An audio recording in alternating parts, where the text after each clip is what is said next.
बंद करो। ले रहे हैं, कर रहे हैं, कर रहे हैं।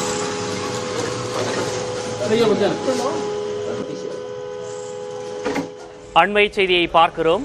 ஜம்மு காஷ்மீரில் சைரன் ஒலி ஒலிக்கப்பட்டிருக்கிறது. ஜம்மு காஷ்மீரில் பாகிஸ்தானின் ட்ரோன் தாக்குதலை இந்திய ராணுவம் முறியடித்திருக்கக்கூடிய நிலையில் அங்கு ஒரு பதற்றமான சூழல் ஏற்பட்டிருக்கிறது.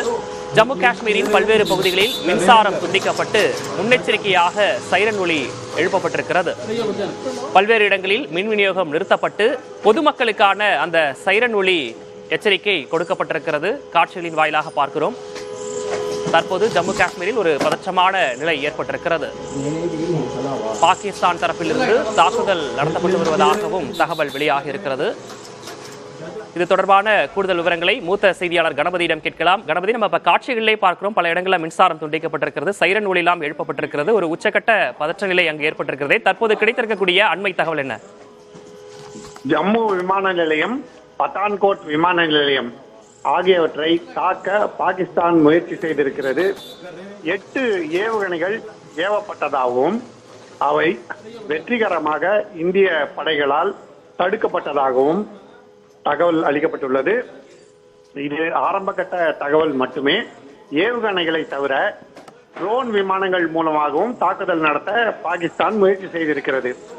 இதனால்தான் அந்த பகுதி முழுவதுமே மின்சாரம் துண்டிக்கப்பட்டு பிளாக் அவுட் செய்யப்பட்டிருக்கிறது. வெளிச்சத்தை வைத்து எந்த இடத்தையும் அடையாளம் கண்டுவிடக் கூடாது என்பதற்காக முழு இருட்டடிப்பு செய்யப்பட்டிருக்கிறது. ஜம்மு விமான நிலையம், பத்தான்கோட் விமான நிலையம், அதாவது பத்தான்கோட்டிலே உள்ள விமானப்படை தளம் ஆகியவற்றை தாக்க முயற்சி நடந்ததாக அதிகாரிகளுக்கு தகவல் கிடைத்துள்ளது. இதை தவிர அந்த பகுதியில் உள்ள ஆர்எஸ்புரா எல்லை பகுதியிலே பாகிஸ்தான் கடுமையான குண்டுவீச்சு நடத்தி கொண்டிருக்கிறது. ஏற்கனவே பூஞ்ச் பகுதியிலே கடும் குண்டுவீச்சு நடத்தியதால் அங்கு பொதுமக்கள் உயிரிழந்த விவரத்தை இன்று இந்திய அரசே வெளியிட்டிருக்கிறது. அதைத் தொடர்ந்து தற்போது ஆர்எஸ்புரா பகுதியிலே கடும் பீரங்கி குண்டு தாக்குதல் நடைபெற்றிருக்கிறது. நல்வாய்ப்பாக பாகிஸ்தான் ஏவிய ஏவுகணைகள் மற்றும் ட்ரோன் விமானங்கள் ஆகியவை இந்தியாவுடைய S-400 பாதுகாப்பு கேடயத்தால் தடுக்கப்பட்டிருக்கின்றன. S-400 கேடயம் ரஷ்யாவிலிருந்து வாங்கப்பட்டுள்ளது. அதிலே ஏவுகணைகள் மற்றும் ட்ரோன் விமானங்கள் தாக்குதல் நடைபெற்றால் அவற்றை ரடார் மூலம் கண்டறிந்து வானிலையே சுட்டு வீழ்த்துவதற்கான தொழில்நுட்பம் மற்றும் கருவிகள் இருக்கின்றன. அதன் மூலமாக இந்தியா பாகிஸ்தான் தாக்குதலிலிருந்து ஜம்மு விமான நிலையம் மற்றும் பத்தான்கோட் விமான தளம் ஆகியவற்றை இதுவரை காத்திருக்கிறது. ஏற்கனவே நேற்று இரவிலே பாகிஸ்தான் தாக்குதல் நடத்த முயற்சி செய்ததாகவும் ஏவுகணைகள் அனைத்துமே தகர்க்கப்பட்டதாகவும் இந்திய பாதுகாப்பு படைகள் இன்று தகவல் தெரிவித்திருக்கின்றன. அதைத் தொடர்ந்து இந்திய ட்ரோன் விமானங்கள் லாகோர், ராவல்பிண்டி ஆகிய பல்வேறு இடங்களிலே தாக்குதல் நடத்தியிருக்கின்றன.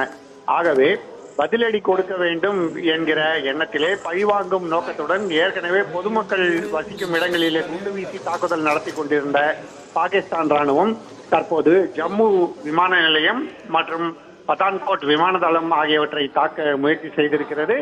அந்த பகுதியிலே மக்கள் பாதுகாப்பான இடங்களுக்கு செல்வதற்குத்தான் சைரன் ஒலிக்கப்பட்டு மின்சாரம் துண்டிக்கப்பட்டிருக்கிறது.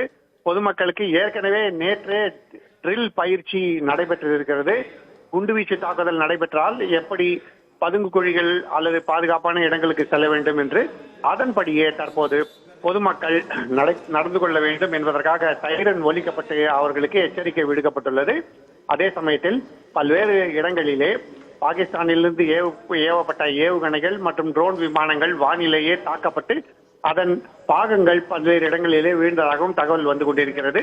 ஆகவே ஏற்கனவே பதட்டமாக இருந்த சூழ்நிலை தற்போது மேலும் பதட்டமடைந்து கடுமையான இந்தியா பாகிஸ்தான் போர் உருவாவதற்கான சூழல் தற்போது ஏற்பட்டிருக்கிறது. விக்னேஷ்,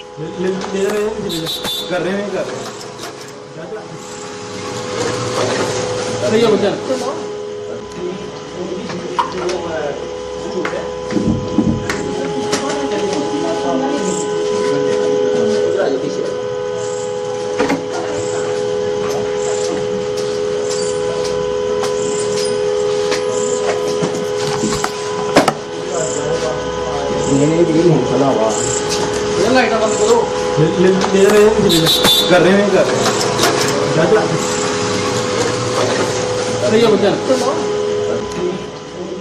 கணபதி, இப்போ நீங்கள் பல்வேறு விஷயங்களை வந்து சொல்லிட்டு இருந்தீங்க. இப்போ 8 ஏவுகணைகளை வந்து பாகிஸ்தான் ஏவிதாகவும் அதனை வானிலேயே இடைமறித்து இந்திய படை வந்து அதனை தடுத்து முறியடித்திருப்பதாகவும் வந்து குறிப்பிட்டிருந்தீங்க. தற்போது பிளாக் அவுட் என சொல்லக்கூடிய அந்த நடவடிக்கை அங்கே எடுக்கப்பட்டிருக்கிறது. சைரன் ஒலி எல்லாம் எழுப்பப்பட்டிருக்கிறது. அங்கே இருக்கக்கூடிய மக்களுக்கு ஏற்கனவே இது தொடர்பாக அறிவுறுத்தலும் கொடுக்கப்பட்டிருக்கு சொன்னீங்க. இப்போ பாதுகாப்பான இடங்களை அவங்களுக்கு தங்க வைக்கப்பட்டிருக்கிறாங்களா? அந்த நடவடிக்கைலாம் முன்னாடி எடுக்கப்பட்டிருந்தாங்களா? அது தொடர்பான விவரம் இருக்கா? நிச்சயமாக பூஞ்ச் பகுதியிலே பொதுமக்களை குறிவைத்து பாகிஸ்தான் கனரக பீரங்கிகளால் தாக்குதல் நடத்தியதால் அங்கு 15க்கும் மேற்பட்டோர் உயிரிழந்திருக்கிறார்கள். பெரும்பாலான உயிரிழந்தோர் பொதுமக்கள் எனவும் ஒரு ராணுவ வீரர் ஒருவர் உயிரிழந்ததாகவும் ஏற்கனவே இந்திய வெளியுறவுத்துறை செயலர் விக்ரம் மிஸ்ரி தெரிவித்திருக்கிறார். அத்தகைய சூழ்நிலையில் இன்று காலை முதல் அவர்களை பத்திரமான இடங்களுக்கு கொண்டு செல்லும் பணி தொடர்ச்சியாக நடந்து கொண்டிருக்கிறது. ஜம்முவில் உள்ள பள்ளிகள் மற்றும் கல்லூரிகள் ஆகியவை காலி செய்யப்பட்டு அங்கே எல்லை பகுதிகளில் வசிப்பவர்கள் பத்திரமாக தங்க வைக்கப்பட்டிருக்கிறார்கள். அங்கு அவர்களுக்கு முகாம் போல அமைக்கப்பட்டு அவர்களுக்கு உணவு, குடிநீர் வழங்கப்படுகிறது. அவர்கள் தங்களுடைய இல்லங்களுக்கு செல்ல முடியாத சூழல் இருக்கிறது. இதற்கு காரணம் பாகிஸ்தான் தொடர்ச்சியாக குண்டுவீச்சிலே ஈடுபடுவது, அதுவும் இரவு நேரங்களிலே பொதுமக்கள் வசிக்கும் பகுதிகளில் தொடர்ச்சியாக குண்டுவீச்சு நடைபெறுவதால் குடியிருப்புகள் மற்றும் ஒரு சீக்கிய மதத்தினர் வழிபாடு செய்யும் குருத்வாரா ஆகிய இடங்களிலே கடும் தாக்குதல் ஏற்பட்டிருக்கிறது. இதன் காரணமாக உயிரிழப்புகள் ஏற்பட்டிருக்கின்றன. ஆகவே பொதுமக்களை பத்திரமாக வைக்க வேண்டும் என்பதற்காக அவர்கள் பத்திரமான இடங்களுக்கு கொண்டு செல்லப்பட்டிருக்கிறார்கள். அதே சமயத்திலே ஏவுகணைகள் மற்றும் ட்ரோன் விமானங்கள் மீதான தாக்குதலை S-400 கேடைய கருவி கொண்டு இந்தியா இதுவரை தடுக்க முயற்சி செய்து கொண்டிருக்கிறது. தொடர்ச்சியாக பிற இடங்களிலும் தாக்குதல் நடைபெறலாம் என்பதால் அங்கும் முன்னேற்பாடுகள் செய்யப்பட்டு எல்லா இடங்களிலுமே ஃபுல் அலர்ட் என அறிவிப்பு வெளியிடப்பட்டிருக்கிறது. விக்னேஷ்.